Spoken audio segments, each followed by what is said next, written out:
Welcome, everyone, to the session Everything You Wish Your Wife, Partner, Girlfriend, Person Wishes You Knew About Sex but Doesn't Know How to Tell You. My name is Leah Carey. I am a sex and intimacy coach. I am also the host of the podcast Good Girls Talk About Sex, where I interview women about their sex lives. And while not every woman on the podcast is a heterosexual, many of them are. And so I've heard a lot of stories about what makes good sex, what makes not great sex, and everything in between. So I have a lot to say on this topic. I want everybody to introduce themselves. So Margot, would you like to introduce yourself? Definitely. Hi, everyone. I'm Margot Zayer, and I'm an empowerment and relationship coach. And I specialize in helping women and some men really move to the next level in their relationships and really look at what's keeping them from intimacy and connection, the kind that you really almost need to have that kind of sexy relationship you probably all desire. So a lot about my work is helping people uncover all the strategies that keep them distant, fighting, and feeling like they're alienated from each other so that they can have hotter, more passionate sex and connection in the bedroom. Awesome. Griffin, how about you? Hi, my name is Griffin Miller, and I am a home life coach, and I specialize in helping overwhelmed moms have great sex with their partner. I also have a background in women's health and midwifery. I have worked as a student midwife, as a doula, and so I am able to come at this both from a very kind of tips and tricks oriented place, but also from a strong health background as well. So I'm so excited to be here and ready to dive in and bust some of these things your wives and partners want you to know. Awesome. So we did, the three of us met along with a couple of other women around Mother's Day when we did a panel for women. And we figured out that Griffin and I are sort of if you put us together, because I don't do tips and tricks, I do mostly like big picture communication stuff. And she does a lot of tips and tricks. So together we're like the perfect match. Exactly. So I want to say that if you're here listening, we would love to include you in the conversation. So please leave your questions and comments in the chat, in the event chat, or the session chat. If it's in the larger event chat, we can't see them. I just dropped a poll into that tab. And if you have questions or comments, we will try to address them. So the first thing we want to do is just bust some of the prevalent myths that we see in our work. So Margot, would you like to share a myth that you see a lot in your work and tell us kind of what's actually behind it, what the truth is? So one of the big ones I think is that men need to be seen as strong and having their acts together and kind of this hero, like, I don't need anything from you. I have my act together in order for women to really be attracted to them in the bedroom, kind of this macho thing. And I'm here to bust that myth that women actually love vulnerability, love men to show up in this authentic way where they can actually admit to weaknesses, show the more softer side that they may be trying to hide, especially around other men, but also around women, because they think that, a lot of our education, I think a lot of our training is in childhood or teenage years is about kind of like appearing a certain way so that people like you and want you. And what I've discovered through my work is that the more vulnerable you can be, the more you can share your true feelings, what's really going on inside and your true needs, the more that opens up that heart connection. And the more naturally that sexual energy is elevated and that desire to connect in this more intimate levels, which is what sex requires for most women. It requires to really feeling that kind of intimate connection And that's much more attractive, just to be real like that. Awesome. Thank you. Griffin? Yeah, so the myth that I wanted to bust today is that a successful sex life has to look one particular way. I think that a lot of times people come to the table thinking, oh, it has to look like this. We need to hit X number of times. We need to have whatever this is. And I just am here to tell you there are seasons. There are ebbs and flows, and an ebb does not mean the death of a relationship, and a flow does not mean it's going to last forever. So I think that as women, a lot of times we can feel like things are failing when that sex life changes and when things shift. And as males, we want you to know that some reinforcement is fantastic. So if we're in a time where babies are up all night long, or there's a lot of stress in other ways, that there are ways to be intimate and connect on a sexual level that don't have to look the way they did on the honeymoon, and that that's not a failure on anybody's part. That is part of life. And that can even be looked at as, some of the best memories. You may look back on those times and the way you were still able to connect throughout that. Love that. Thank you so much, Griffin. So what I want to talk about is that moment in the relationship where the woman says, and I want to just say right out here in the open that we're talking about primarily heterosexual relationships here, because that's how we've set this up. That does not mean to exclude anyone, and a lot of this is equally applicable to non-heterosexual relationships, but we are speaking from the point of view of women who are speaking to men. So what I hear from women frequently, especially when I'm in coaching mode, is they will come to me and say, I just don't want him to touch me anymore. I'm touched out. I just don't want to have sex. I don't even want him to come up behind me and hug me. This is frequently in the midst of sort of the child rearing years, when mom is literally touched out, when there are kids climbing all over her, constantly demanding her attention, etc. And it's really easy in that situation for the man to feel kind of neglected, or, shunted off to the side, like, well, I don't even really matter anymore. She doesn't love me anymore. She's not attracted to me. Whatever the story might be that you're telling yourself. What I have learned in these conversations, when I probe a little deeper, is when I ask, is it true that you don't want to be touched anymore? The response is virtually every single time, no, I just need the touch to be a little bit different. So it's not that we don't want to be touched. The difference is that very frequently men come to women with a very sexual energy of like, give me, give me, give me. And when we're in a space where we're overwhelmed and touched out, we don't have anything left to give. And in that moment, we need a kind of touch that is restorative, that gives back to us. So if you think of it like somebody with little kids who's like constantly taking care of the kids, who are climbing on her, using her as a feeding station and a jungle gym, and she's putting all of her energy out to the kids. If you come into the room and you're like, okay, honey, now touch me, there's just nothing left. Whereas if you come into the room saying, babe, lay down. I want to give you a massage. I just want to take care of you for a little bit.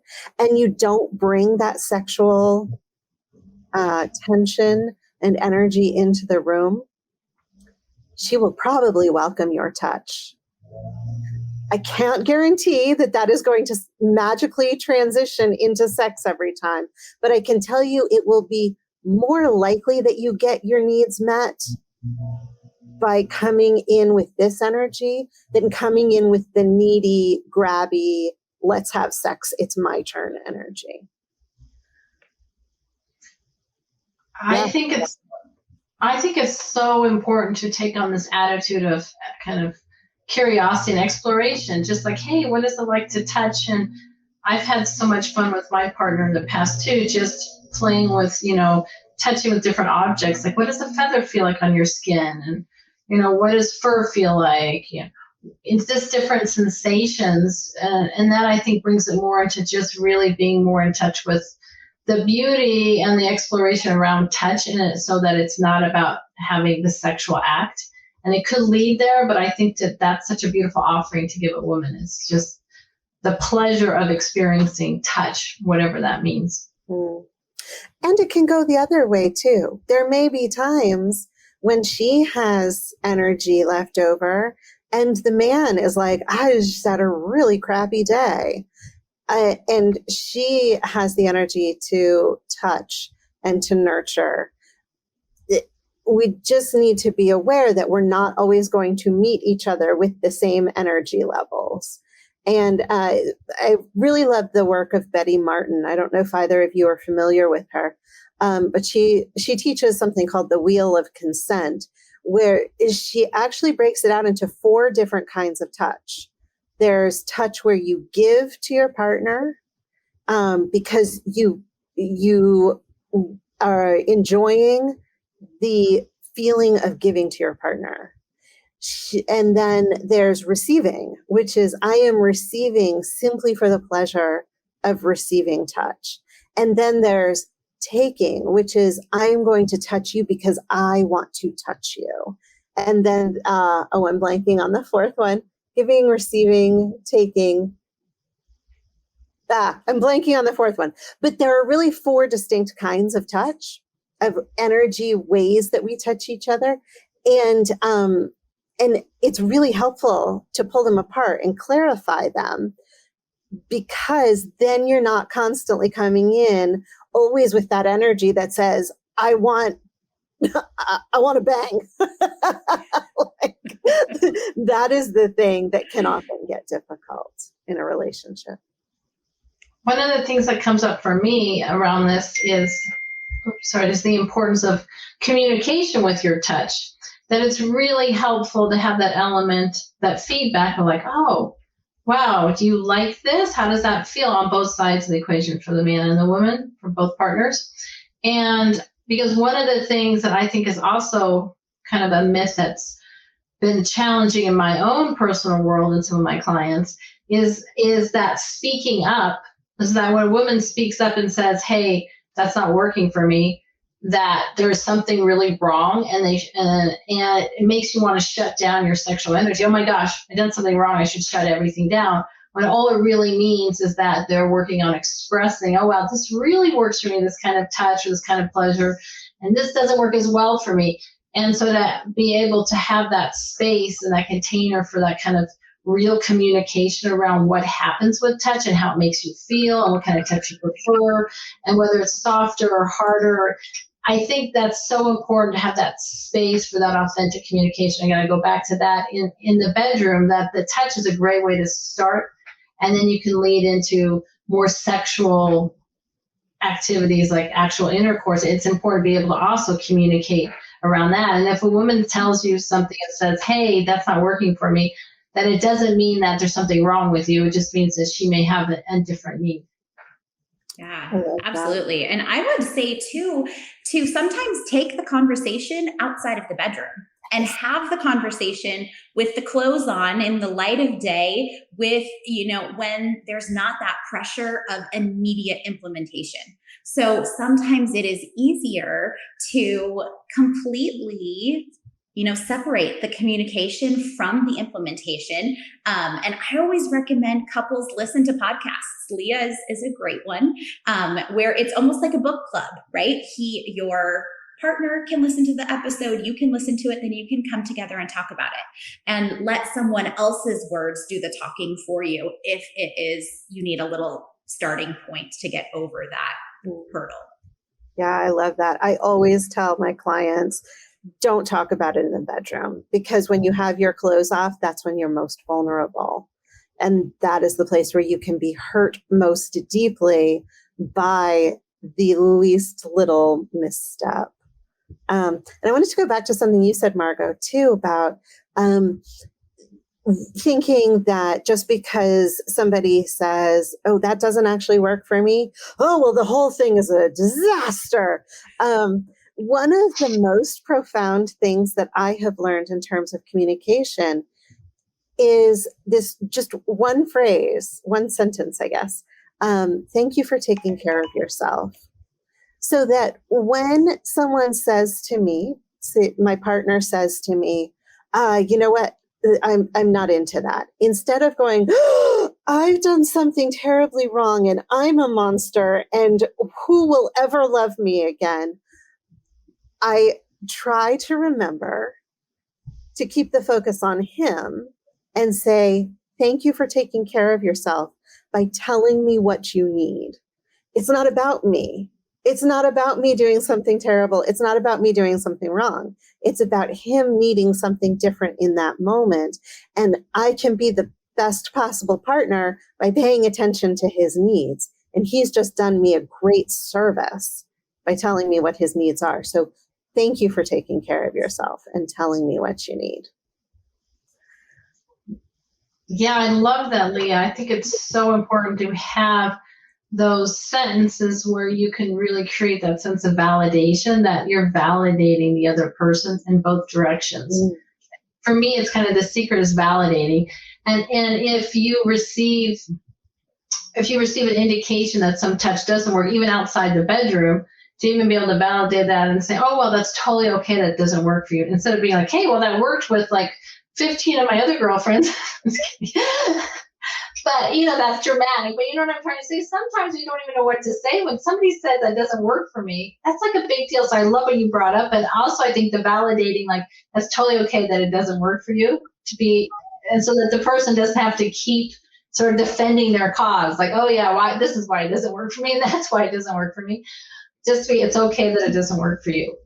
I think is really important. And it takes a lot of courage, I think, on both sides of the equation to really speak your truth about what you need and want from a sexual perspective. It's scary to be real if something's not working for you. So to really honor that the person has the courage to say that and to sort of meet them with that honoring, like, wow, thank you so much for sharing. I know it can be hard to speak about some of these things and what you like and what you don't like. Really honoring that, I think is key. Yeah.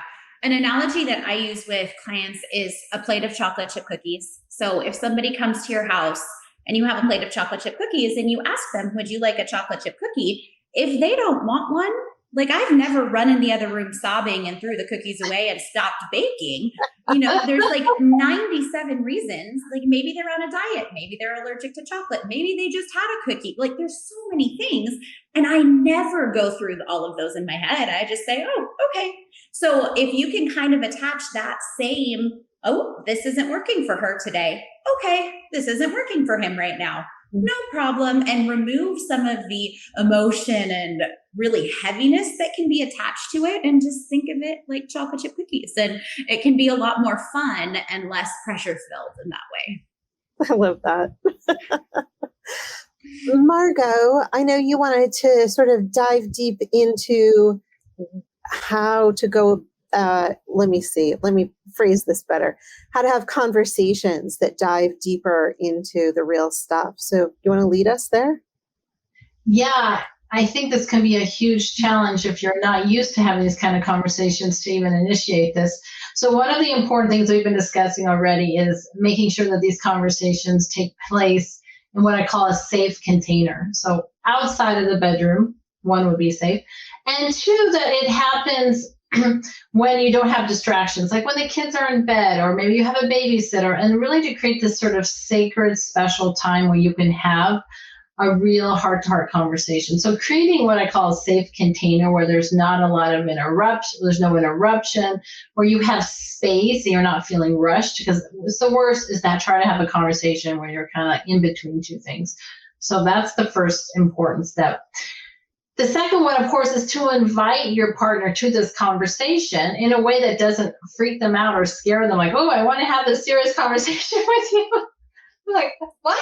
What went wrong? Oh no, something terrible is about to happen. 4 words in the English language. We need to talk. Talk. Oh, I love that, Leah. That's it. We need to talk. Oh no. So I personally feel that one of the best approaches is to really go to the end benefit of this. Like, why are you initiating this conversation? And one of them is like, hey, I would love for us to have more connection, and really see how we can deepen some of our connection. And I understand that having a conversation or some communication around what our needs are, what's going on for us, can really deepen that. So that's why I thought it would be a great idea to have a conversation, a communication about specifically, you get more specific depending on what it is, but it could be about what you actually want more of in the bedroom, like sexual needs, or it can even just be needs in the relationship, like things that may need to be there that aren't there. So initiating in a more positive way, like, hey, I understand that having a heart-to-heart conversation is really beneficial for a relationship, and thought that'd be a great idea for us. And I think most women, and I'm not trying to sound gender, and probably a lot of men too, are be excited about that if it's not done in a way where something's wrong. And so that, I think, is the first couple of steps. The second one then is, once you're actually in the conversation, you're sitting next to, face to face, wherever you're sitting, is to really just check inside and feel like, how am I really feeling? One of the things that I recommend that all of my clients do is that you do a centering process first. And what do I mean by that? But I mean, just simply do what I call the tree exercise and say, I'm going to imagine I'm really grounded into the earth like a tree. I'm just strongly in myself here. What I mean by that is you're present to how you're feeling. You're grounding your energy, almost you're imagining that you're rooted to the earth, because that rootedness and that groundedness really helps you stay present to what's going on for you, versus being kind of like out there about something else, or being in a really kind of emotional, more heady space. So I just sort of recommend the centering exercise, and some good ways of doing it is just to take a couple deep breaths. Breathing really helps you relax your whole system, and imagining that you're kind of rooted like a tree. So that's great for both partners. If you want to just breathe together, say, hey, let's just relax for a couple seconds. Let's breathe in a couple minutes and just kind of get present, look each other in the eye. And then this is the moment to start being in that more vulnerable place. And a really easy place to be vulnerable to begin with is just simply how you are feeling right in that moment, like just about having the conversation. So it's easy and kind of natural to kind of go to, how am I feeling? And if you are feeling nervous and scared about it, or feeling, hey, this feels strange, I'm feeling a little uncomfortable, all of that is the beginning of actually having a more real, in-depth conversation, just expressing your feeling about having a conversation. I don't want to monopolize here, but that's kind of the beginning. That's awesome. Absolutely. So if you express, you keep expressing kind of how you're feeling, and then you ask them, well, how do you feel about ask your partner, how do you feel? And you kind of start the conversation about, what is it like to have a conversation about, just really a real conversation about what you're feeling, what you need. And then what I recommend is this talking stick approach. I love the idea, and I don't know if you've heard about it from American Indian tradition, but basically the idea is that they're holding something as a talking stick, whether it was, originally like, a piece of wood or something like that, but in our life, it can be just, you're holding whatever you're holding. It could be a pen you're holding. Like, I'm holding a pen, could be my talking stick, but whoever is holding this object is the one that's speaking, because that gives a certain energy. One person's speaking, the other person's listening, and it helps kind of have a conversation where one person is in the more receptive mode, the listener, and one person is in the more proactive mode, more giving mode. So that's the one with the talking stick. So what I recommend is that because the problem sometimes you don't have a talking stick is that you can start speaking over each other and start not feeling heard. And we don't want that, right? So taking turns, one person has a talking stick, and then from that place with the talking stick, you just sort of practice speaking from the I place and what's really happening inside of you. versus about the other person. Like, hey, I've noticed that I could really use more touch. I would love to play more games of touch in the bedroom. I would like to just experiment a little bit more. That would feel really good for me. I said all this kind of in the I. So that would be an example. Or I could use more quality time. So whatever that is, kind of taking it from this I place and from the heart with your talking stick. And then you pass the talking stick to your partner, who then gets to respond. So it's like you're taking turns communicating in this way. That allows this communication to be more real, because you're also giving that space. Another thing I love in this kind of exercise is to have the other partner respond. If they don't have the talking stick, there's something they can say, which is thank you very, thank you. It's just kind of like acknowledging it, like, yes, thank you. Yes. Like a little bit of affirmation is okay, as long as you're not really speaking in full sentences, just to affirm that you are hearing them, that you're not like this blank slate. So that's kind of the beginning of how to initiate a more deeper conversation. I love that. One of the things that I started doing with my partner, because we are both, shall we say, a little bit on the reactive side. So like both of our we're very anxious people. That's how I should say it. We both have anxiety.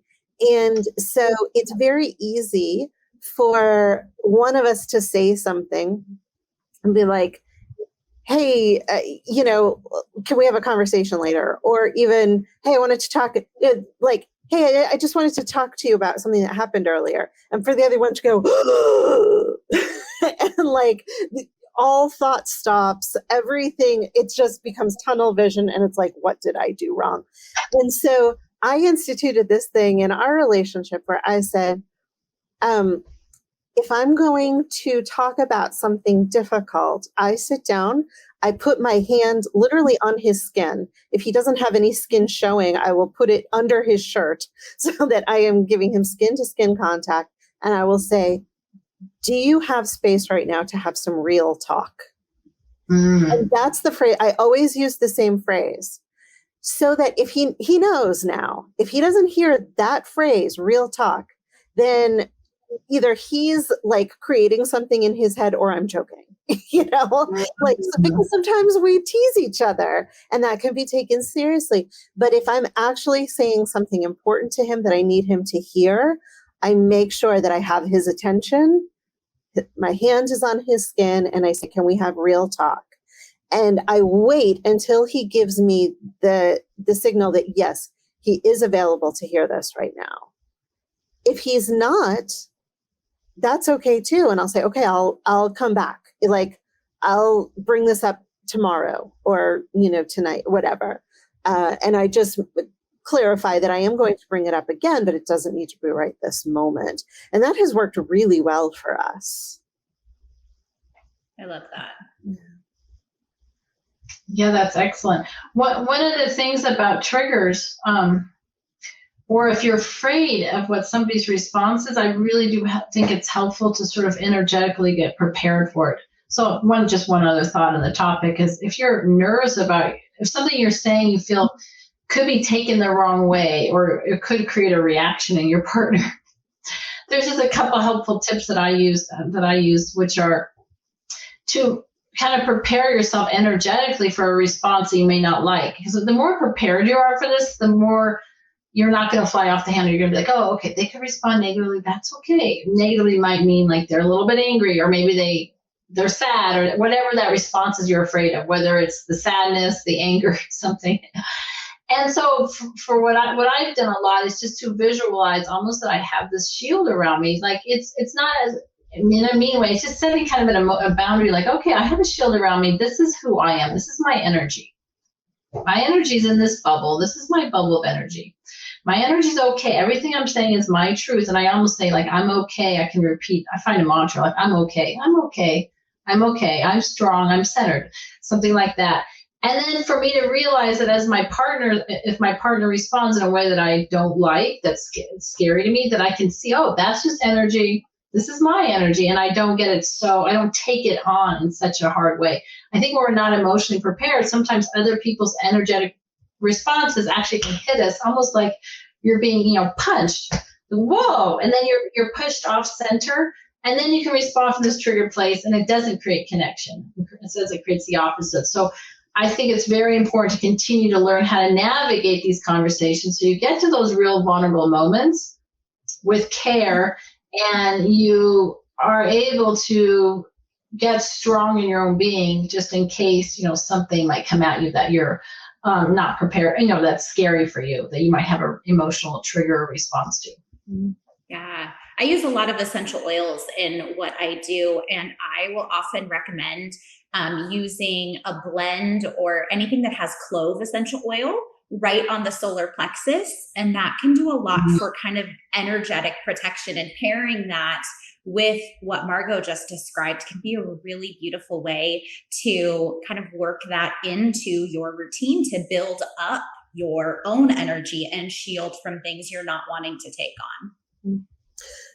From the communication place, something else that I highly recommend is practicing the things you want to say before you say them. This is, in fact, a significant portion of the work that I do. When I'm on the phone with a client, we often spend maybe a third of the conversation actually practicing what they're going to say to whomever. Because you can have all of these ideas in your head about the things you want to say, but until you actually hear them come out of your mouth, you don't know what they're going to sound like. And once you hear them coming out of your mouth, you might think, oh, that's not exactly how I want to phrase that, or I want to sort of put a different spin on this or whatever. But even more than that, once you say it out loud, you actually have a sense memory of having said the words and the world didn't end. And that is really powerful, to then be able to go into that conversation and know it's okay. I can tell him that, or I can tell my wife, I can tell her that, I really would like to have sex more often. And the world's not going to end, and it might not, I liked what you were saying, Margot, about how you might not get the response that you're hoping for, but the world is not going to end based on the words that you say.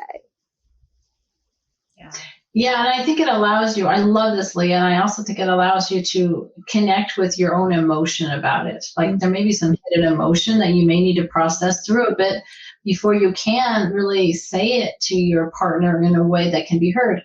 Maybe there's some frustration, sadness, anger that comes up when you say the words to begin with. You're like, whoa, I'm a little charged about this. I didn't even know that. So by doing this process of practicing it, you can get some of that energy out and be like, okay, I can be in a calmer state when I say the words, and just be like, this is just fact and something I need, versus having a little charge to it. I think that's very important, the tone that we use, right, when we're communicating. Yeah.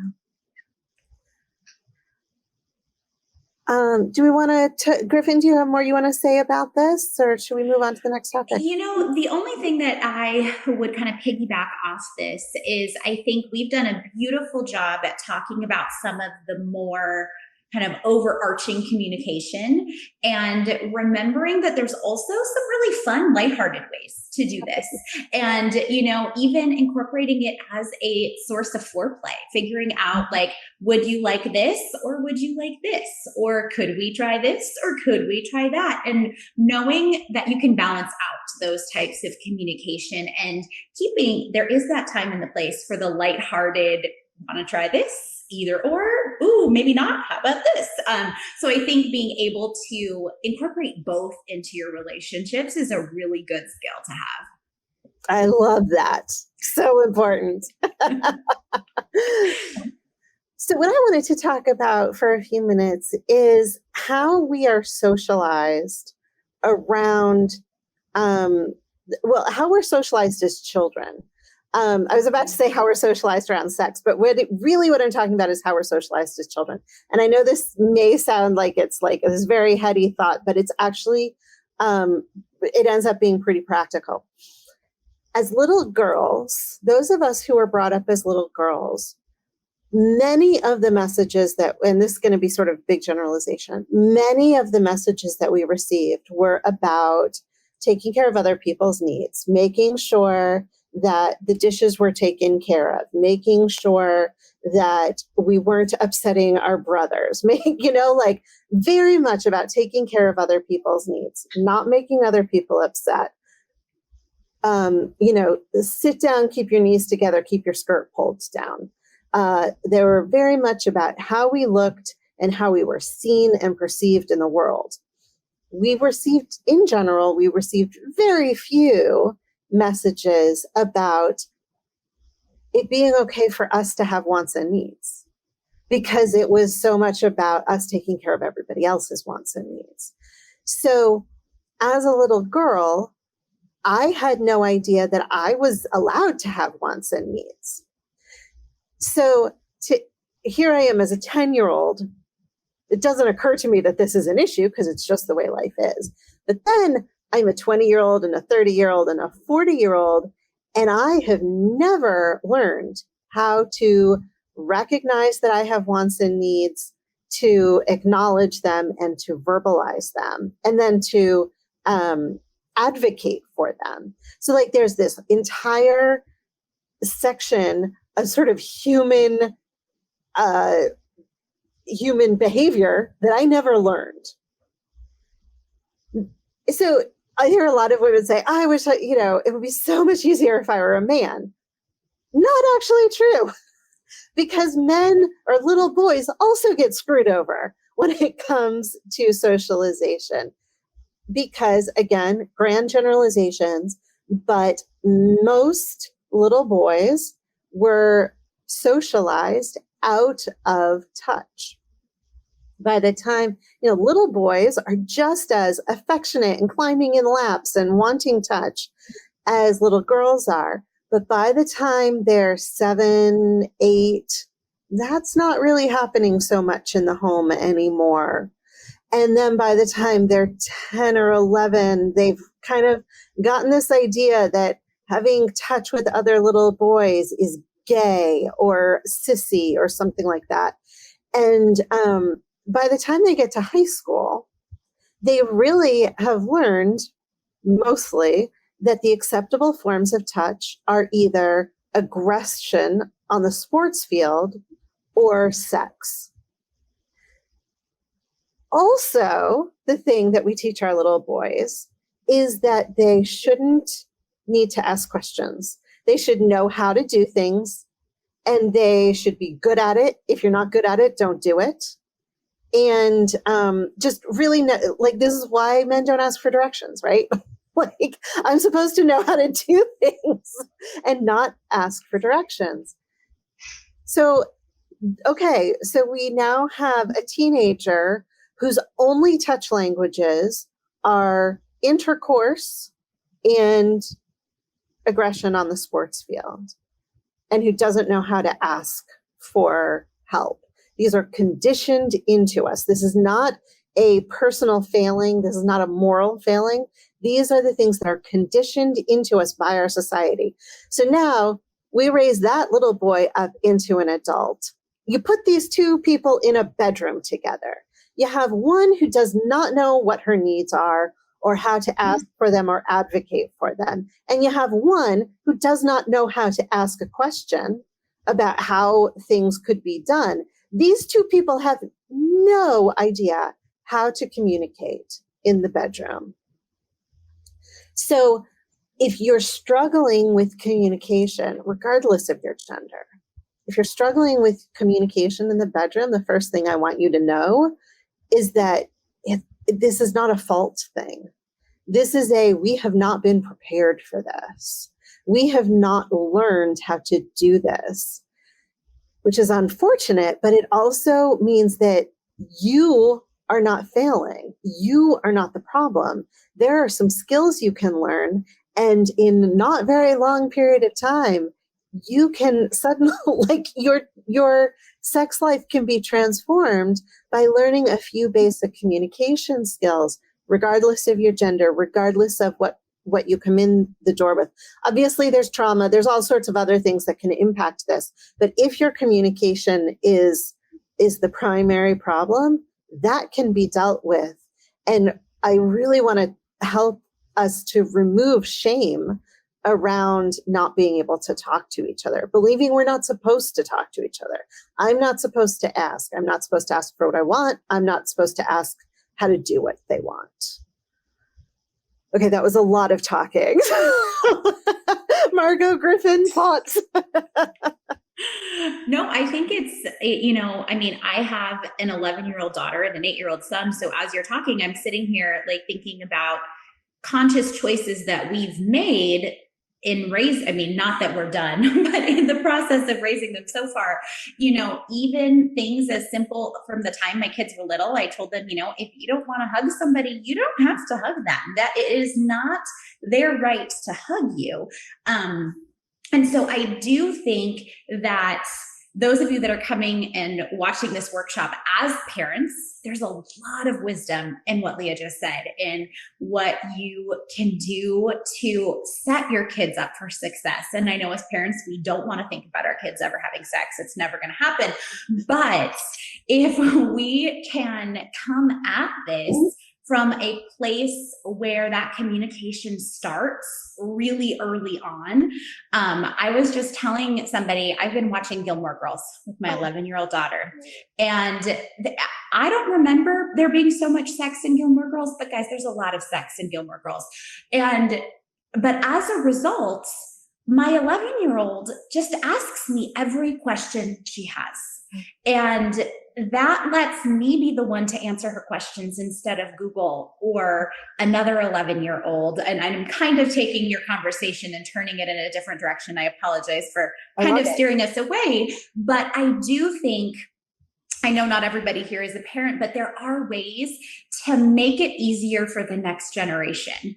I mean, I will say I never had that kind of open dialogue with either of my parents. I would consider them amazing, wonderful parents, but that wasn't something that was on their radar. And it's something that we have consciously decided to put on our radar. And so gleaning from that, knowing that these things, there's never and it's too late. This can be the right moment, regardless if you have 0 kids, if you have grown kids, if you're never going to have kids. There is a way to take this and let it positively impact your choices moving forward. So I love that you brought that up, Leah. I love that so much, Griffin.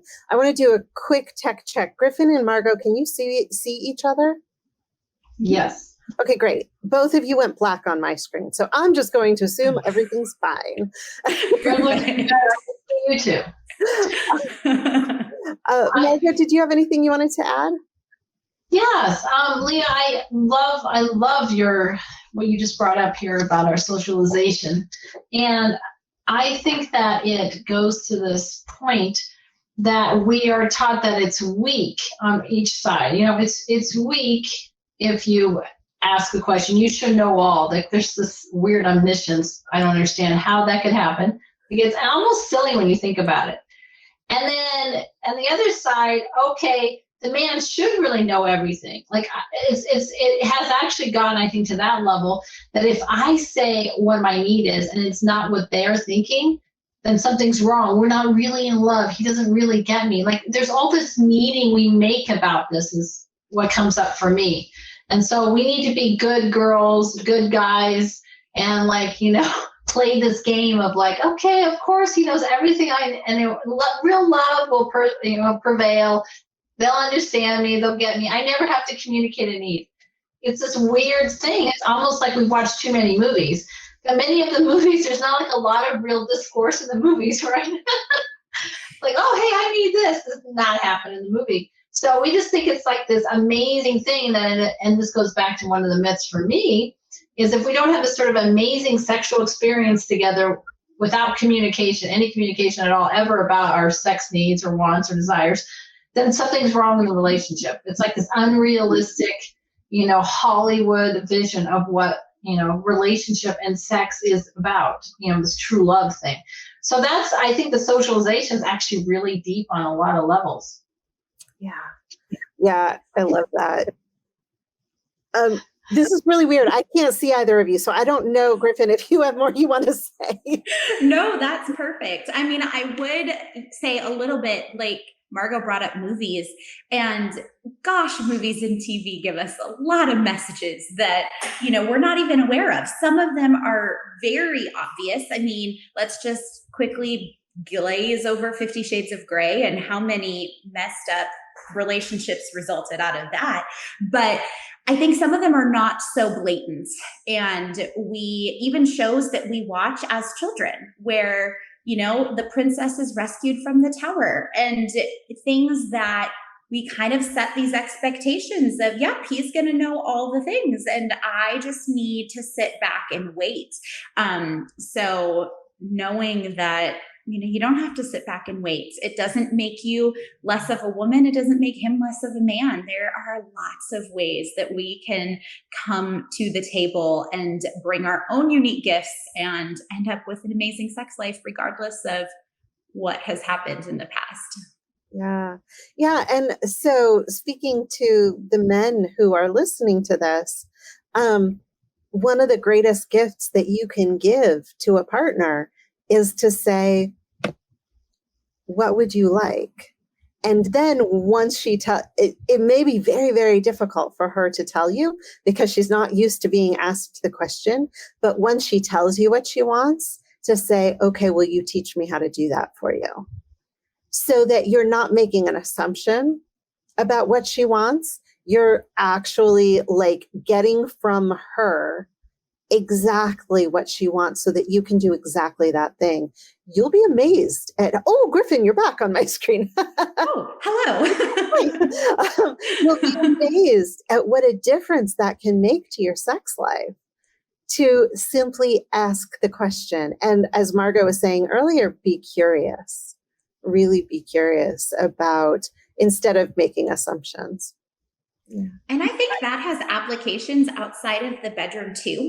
Yeah. Even, if you are living together, like even having those kinds of conversations, like maybe she would love you to take the trash out.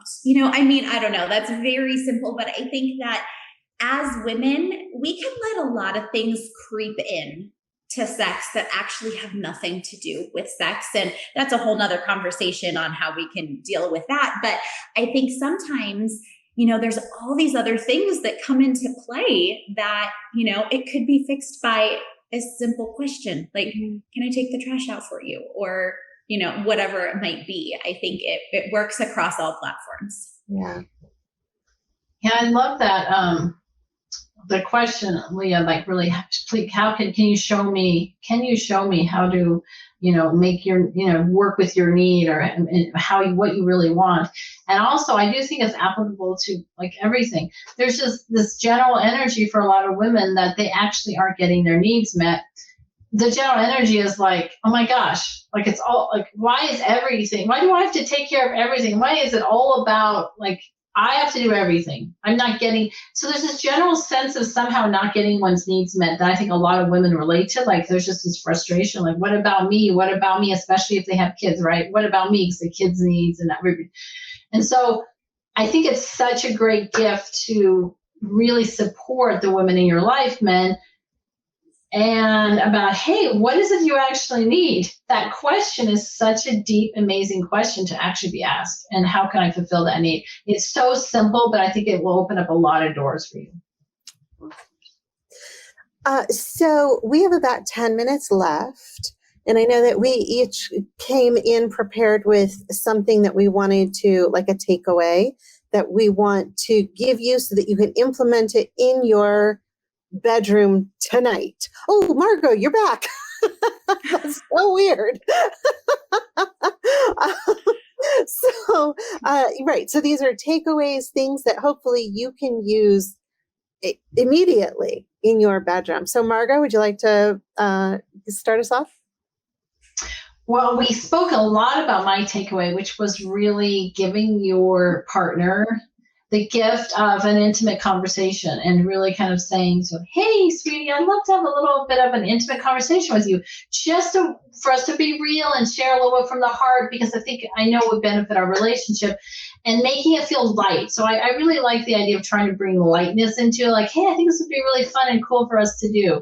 Let's set a date to do this. So the takeaway is more like creating a special kind of date that's about you having a conversation with each other, where there's a talking stick and so forth, the one we described earlier in this conversation. But looking at how you can make that kind of even fun and special. Maybe you light a candle, maybe you make some fun food, maybe you make chocolate chip cookies, but do something that makes the conversation kind of feel special and unique and and creates a lightness about it. Let's just explore what it's like to have a conversation about what we might need more of in our relationship or in the bedroom. So that's the takeaway for me. Great. Griffin? So mine, like I said in the beginning, I'm kind of a tips and tricks girl, but mine is to bring some spicy energy to your texting. Because I think that whether you live together, whether you aren't, whatever your situation is, sometimes text messages can be, hey, can you grab milk? What time are you going to be home from work? And I would almost guarantee you that if you took this opportunity to send a little bit spicy text message to the woman in your life, that you would get a big response. And so it's free. So I love things that are free, that are quick, and you get immediate response from. And so I urge you to think beyond the eggplant and peach emoji, get a little bit more creative, and send her a text and just watch what happens. I think you'll be really excited at the results, and I will challenge you to keep that going beyond today and into the coming weeks and months. Love it.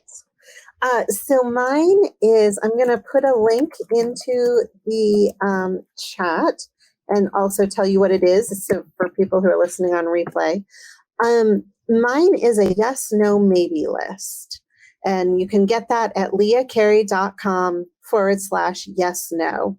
And what this is a way for you and your partner to have a conversation about the things that you might want to do in your sex life.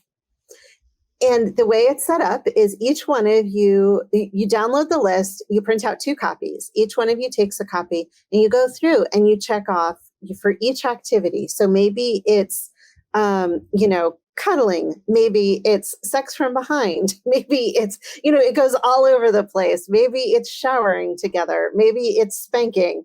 But you each check off, yes, I would like to do this. No, I would not like to do this. Or maybe I would want to do this under the right circumstances.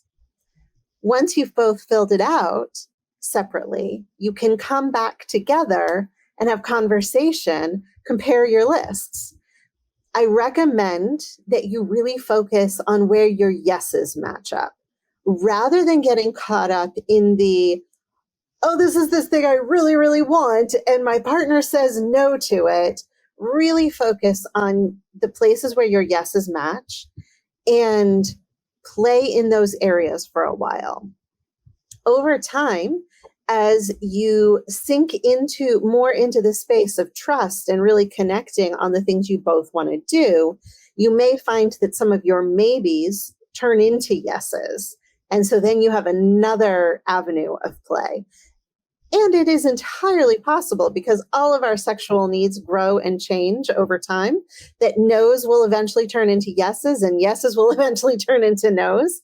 So just because something is a no on the list right now doesn't mean it will always and forever be a no on the list. That's why I recommend you not really focus on that stuff, because you can create stories about how this is a no for now and forevermore, and it never will be anything else. And then that's the energy in your relationship. But just, if you can, let that stuff go. Focus on the places where the two of you match and really sink into those places. So you can download that at leahcarey.com/yes, no. It's a fairly long and involved list. It goes a little bit into power dynamics. The yes, no, maybe lists were sort of pioneered by the BDSM community, because you can't have a healthy, safe BDSM interaction without really great communication and agreements beforehand. But when I was looking for yes, no, maybe lists for this sort of non-BDSM crowd, I wasn't finding ones that really got to the heart of what I wanted it to do. So I've created this one that goes a little bit into power dynamics, but if you and your partner want to go further into BDSM, you can search for BDSM yes, no lists. All right. So I think it's time for us to wrap up. Margot, do you want to just let people know how and where to find you and what they can expect from talking to you outside this space? Yes. Well, first of all, thank you all today. It's been so much fun being a part of this panel. And I hope that you really do experiment with some of the wonderful tips and techniques that we've given you today and let us know how it goes. So you can find me, again, I'm Margot Zaher, and my name is MargotZaher, and .com is where you can find me. So it's my website. And I am an empowerment and relationship coach. What I really specialize is specifically in the helping the individual in the relationship feel more empowered, getting in touch with what they really need and want in a relationship to feel that kind of connection, that kind of intimacy they yearn for, and to uncover all those unhealthy patterns that they may have learned in childhood, those unhealthy belief systems they may have learned that's holding them back from this sort of authentic connection and communication. And then to unravel all those strategies that we may use, and some of them may be completely unconscious, the ones that sabotage our connection, the one that sabotage what we really want, to feel loved, to feel validated, to be heard, to be understood, all of those things. Oftentimes we're sabotaging ourselves because of our own limiting belief systems and ways of being.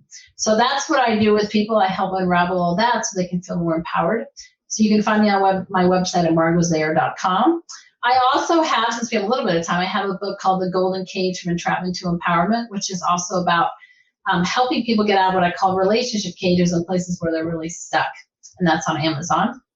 And if you want a little support around anger, maybe your partner's a little angry or you may be angry, I have a report on anger that's free for everybody. And it's at downloadangerreport.com, which gives you 8 steps to manage and diffuse your partner's anger. So it's been wonderful being with all of you. Thanks so much. Thank you, Margot. Griffin.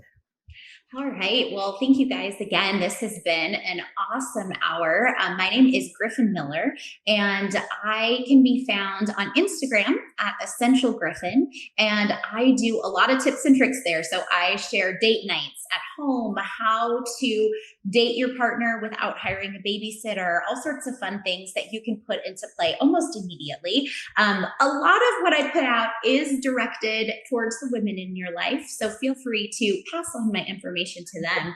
I am also at essentialgriffin.com. I have a really fun quiz on there that will let you get a personalized prescription to spice things up in your relationship tonight. So feel free to visit me there.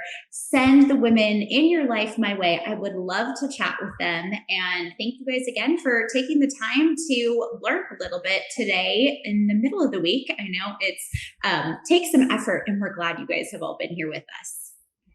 Thank you, Griffin. And I am Leah Carey. You can find me online at leahcarey.com, LeahCarey.com. I am a sex and intimacy coach. I work with women and also with couples doing coaching around, specifically around communication and how to bring intimacy back into your relationship if it has been flagging. Also, if you want to try new things, say maybe the two of you want to step into a little bit of BDSM in your relationship, and you want to know that you're asking the right questions and having the right conversations first. That is the kind of work that I love to do, helping people to explore new aspects of their sexuality. Something that's been coming up a lot in a lot of my sessions lately is, what if I'm not actually straight? What if I'm actually a little bit queer? Or what if we wanted to open our relationship a little bit? So, I love talking about all that kind of thing. My podcast is Good Girls Talk About Sex, where I interview women about their sex lives. And I get a surprising number of emails from saying, I listened to your podcast and it has helped me understand my wife for the first time. Or I never understood why my girlfriends didn't like X. Or, like it is, men are listening to it to understand the women that they love. And that makes me so happy. So that's Good Girls Talk About Sex. And you can find me on Instagram at Good Girls Talk. All right. Well, we're 1 minute over. So Margot, Griffin, thank you so much for being here.